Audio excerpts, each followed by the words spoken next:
So, what is diplomacy? Diplomacy is about dealing with the other. And the old definition from the famous Saitov's Handbook of Diplomacy is that it's dealing with the other with tact and discretion. So you shouldn't antagonize your opposition unnecessarily. But if we go back to the ancient Greeks, for example, diplomacy also turned on direct threats. So it's dealing with the other. If you want to theorize it, the first and I think still best attempt was made by James Dedarian in 1987 in a book called On Diplomacy, where he defined diplomacy as the mediation of estrangement. So we are strangers to one another, and when we live in different political groups, different polities, and we need someone to mediate between those groups, to mediate that estrangement, make it less strange. So diplomats are, should we say, translators and negotiators between polities. Okay, the next question is, why does diplomacy matter? This is how you deal with other polities in a world of many polities. Even if the world consisted of one large world empire, there would still be sub-polities and they would still have to deal with one another. For example, the EU would have in Brussels a number of offices for counties and regions. So since we are so many on this planet and we live dispersed, we have to deal with one another, and that's diplomacy. Diplomacy is everyday international relations. It's the engine room of international relations, if you want.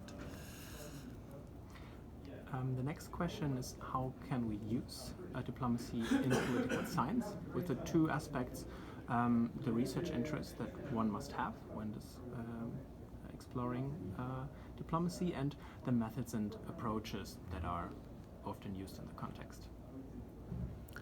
You can use diplomacy in a number of different ways in international relations. I mean, the easiest one is to talk about diplomatic history, which means that most of what we study would be diplomacy. But if you're talking about an interest in the diplomatic institution in itself, I think this engine room of world politics, engine room of international relations covers it. It is the everyday dealing with the other, and that's what we're supposed to do. So you can't get away from diplomacy.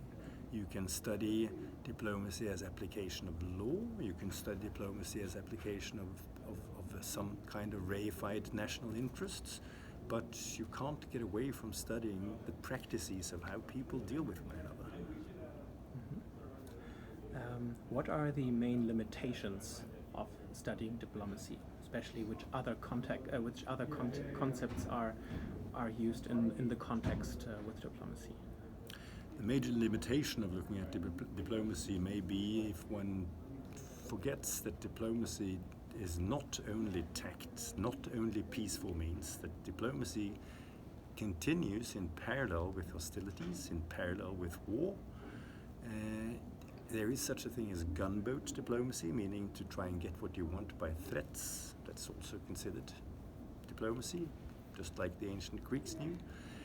And in times of war, diplomatic relations are cut off, but they continue via back channels.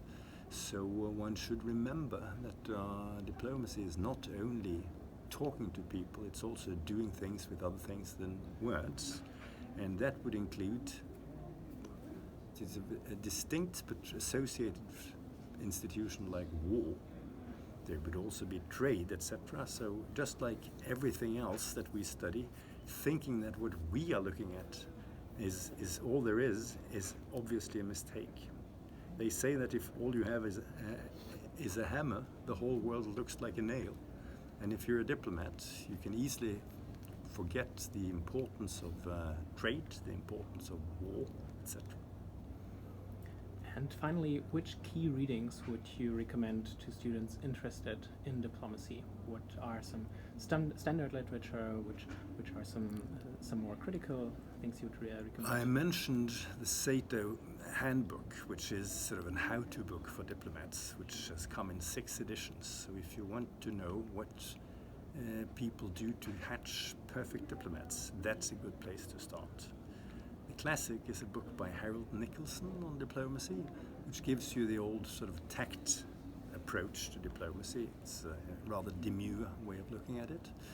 I also mentioned the first book to theorize diplomacy, On Diplomacy by James Dedarian. I think I would also like to mention Paul Sharp's book on diplomacy with Cambridge University Press, and not to put my own light under a bushel, there is the book At Home with the Diplomats inside the European Foreign Ministry, where I try to do an ethnography of diplomats to try and look at what they do, what they think they do, and the difference between the two.